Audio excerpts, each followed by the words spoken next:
Good morning student. आइए हम बात करते हैं कि पारिवारिक बजट होता क्या है, ये बजट क्या है।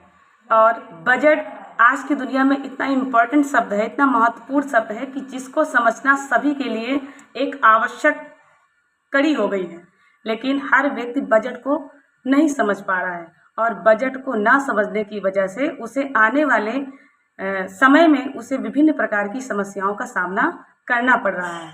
आज बढ़ती हुई जनसंख्या की दुनिया में हर व्यक्ति की आवश्यकताएं असीमित हो गई हैं, जिनकी कोई सीमा नहीं है। और परंतु इन आवश्यकताओं में कुछ आवश्यकताएं ऐसी हैं जो मूलभूत आवश्यकताएं हैं, जिन्हें पूरा करना नितांत आवश्यक है, जिन्हें बिना पूरा किए हुए हम नहीं रह सकते, मतलब हमारा जीवन नहीं चल सकता है। इस आवश्यकताओं को पूरा करने के लिए हमें सबसे पहले अपने बजट को देखना होगा, अपना बजट बनाना होगा कि हमारा बजट क्या अलाउ कर रहा है। तो इस बजट को बनाने के लिए सबसे पहले हम जानते हैं कि बजट क्या होता है।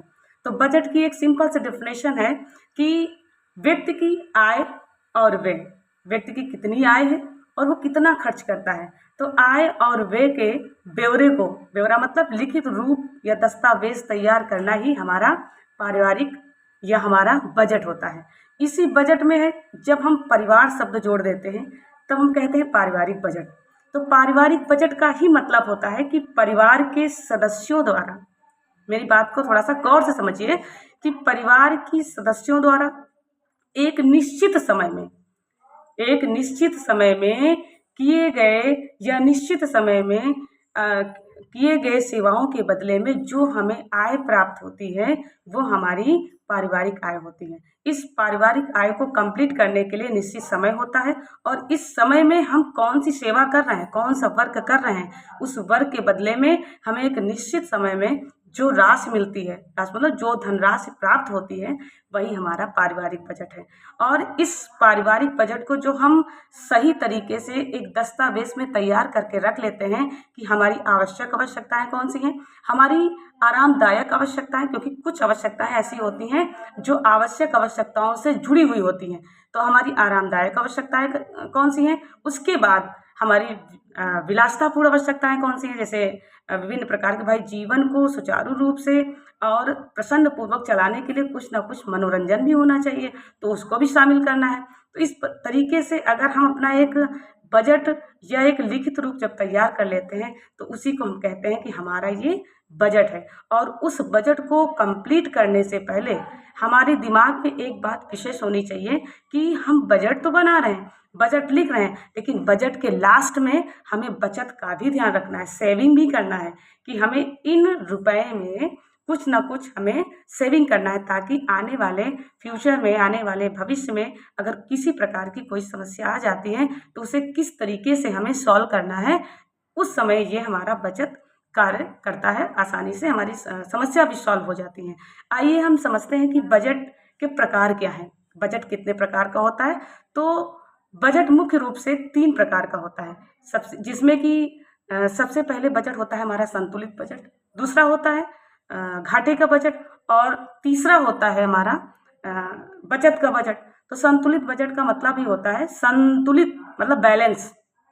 संतुलित का मतलब होता है कि आय और व्यय दोनों जब समान होते हैं, समान गति से चलते हैं, जब हमारे, मान लो ये हाथ हमारा आय है और ये हमारा व्यय है, जब दोनों की पोजीशन ऐसी होती है, जैसे तराजू होता है, तराजू के दोनों पलड़े जब दोनों समान होते हैं, दोनों बराबर होते हैं, तो हम कहते हैं कि जो भी सामग्री हम वेट कर रहे हैं बिल्कुल सही और बराबर है। जब आय और व्यय दोनों समतुल्य होते हैं, दोनों समान होते हैं, तो उस कंडीशन को हम कहते हैं कि ये बजट हमारा संतुलित बजट है। इस बजट में ये होता है कि जितना हमारी आय होती है उतना हम व्यय करते हैं, लेकिन हम इसमें कुछ बचा भी नहीं पाते हैं और हमारी जितने भी कार्य होते हैं वो कंप्लीट हो जाते हैं, लेकिन कोई बचत नहीं हो पाती है। दूसरा होता है घाटे का बजट। घाटे के बजट में ये होता है कि हमारी आय तो उतनी ही है, लेकिन हमारी आय थोड़ा सा बढ़ गई है। मतलब अगर हम एग्जाम्पल दैट हम 500 रुपये कमा रहे थे और 500 में मान लो हम अभी तक 250 में खर्च चला रहे थे, लेकिन 500 में कमाई मेरी 500 ही है, उतनी ही है, लेकिन हमारे खर्चे 600 रुपये हो गए हैं। तो 600 रुपये का मतलब हमारा घाटे पे जा रहा है। ये जो हमारा बजट है वो हमारे घाटे पे जा रहा, हमें बचत भी नहीं हो पा रही, बचत को छोड़ो हमें उधार लेना पड़ रहा है। तो इस बजट में जो बजट होता है ये हमारे लिए अच्छा नहीं होता है। तीसरा होता है बचत का बजट। ये सबसे अच्छा आदर्श बजट भी माना गया है, सबसे अच्छा बजट माना गया है कि इसमें आय आपकी उतनी ही रहे या आय से वे कम होता है। मान लो 500 रुपये हम कमा रहे थे, तो अभी तक हम 250 खर्च कर रहे थे। अब हमने अपने खर्च को इतना सीमित कर दिया है कि 100 रुपये या 150 रुपये में अपने खर्च को चला रहे हैं।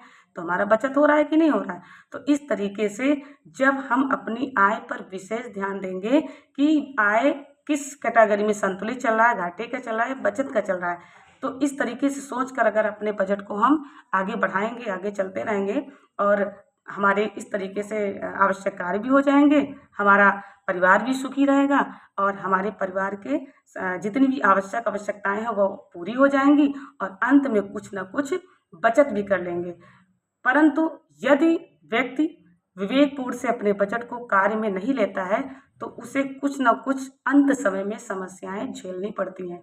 और इस तरीके से अगर एक हम पर्टिकुलर बजट बना लेंगे तो आने वाली जो भी कार्य होंगे वो आसानी से सॉल्व हो जाएंगे और समस्या भी हमें नहीं आएगी, और आएगी भी तो आसानी से समस्या भी हम सॉल्व करते रहेंगे। तो इस प्रकार से अगर हमारा छोटा सा वीडियो आपके काम आए और आपको अच्छा लगे तो इसे लाइक, शेयर एंड सब्सक्राइब करें, ताकि हम आगे आने वाले समय में फिर वीडियोस का सेकंड पार्ट लेकर आएँ, क्योंकि ये बजट चैप्टर है, ये बहुत बड़ा है और ये 10th क्लास का फर्स्ट लेसन ही है, पारिवारिक बजट, जिसे समझना नितांत आवश्यक है। तो यहीं से हम लास्ट करते हैं। Okay, bye bye, goodbye, फिर आगे मिलते हैं। ओके।